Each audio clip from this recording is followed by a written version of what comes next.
রান্না করছি চিংড়ি মাছ সবজি, খুব কম তেলে, একদম একটু তেল দিয়েছি জাস্ট ফোড়নের জন্য। কেননা এই তরকারিটাতে আমি খুব বেশি মশলা দিই না, জাস্ট ফোড়নটাই দিই।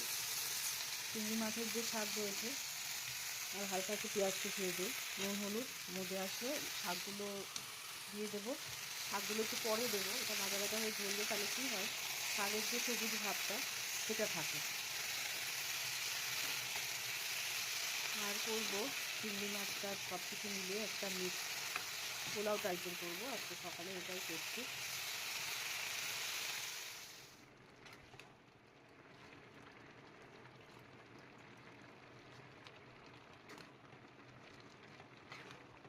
চিংড়ি মাছ এরকম মিক্স মানে মেশানো সবজি দিয়ে ভীষণ একটা বাঙালির একটা সুস্বাদু মানে খাবার, মানে প্রত্যেকেই ভালোবাসে এটা, আমাদের বাড়িতে তো এটা সবাই খুবই ভালোবাসে। আর এদিকে আমি করছি ডিম, চাল এখানে ধুয়ে জল ছড়িয়ে রেখেছি, কাবলি মটর সেদ্ধ করে নিয়েছি, আলু ছোটো ছোটো করে কেটে নিয়েছি, সয়াবিন সমস্ত দিয়ে একটু পোলাও টাইপের করবো। যদিও মশলাটা কষে নেবো আদা রসুন রসুন দিয়ে। তো রান্না চলছে, চিংড়িটা আলুটা ভেজে নিচ্ছি।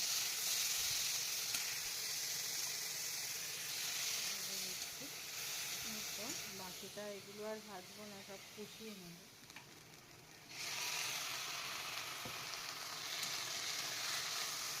এটা এবার কষিয়ে নেব, কষিয়ে নিয়ে তারপরে এগুলো তো ভাজাই আছে, চালটা তারপরে দেবো, আগে কষাবো।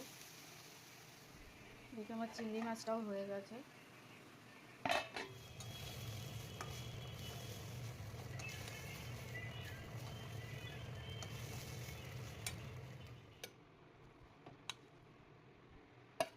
তো রেডি হয়ে গেছে একদম গরম গরম স্পেশাল মিক্স পোলাও। আমি কিন্তু এখানে সব রকমই মোটামুটি মশলা ইউজ করেছি। পোলাও ঠিক না, যা হয়েছে হয়েছে, বাট খেতে কিন্তু বেশ টেস্টি হয়েছে। আর এর মধ্যে মানে সবই পড়েছে, ডিম, চিংড়ি, সয়াবিন, আলু, কাবলি মটর, মানে একটা হেলদি একটা ফুল মিল।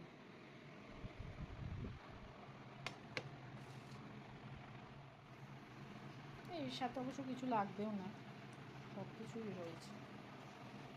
চিংড়িটা থাক, সবজিটা পরে খাওয়া যাবে।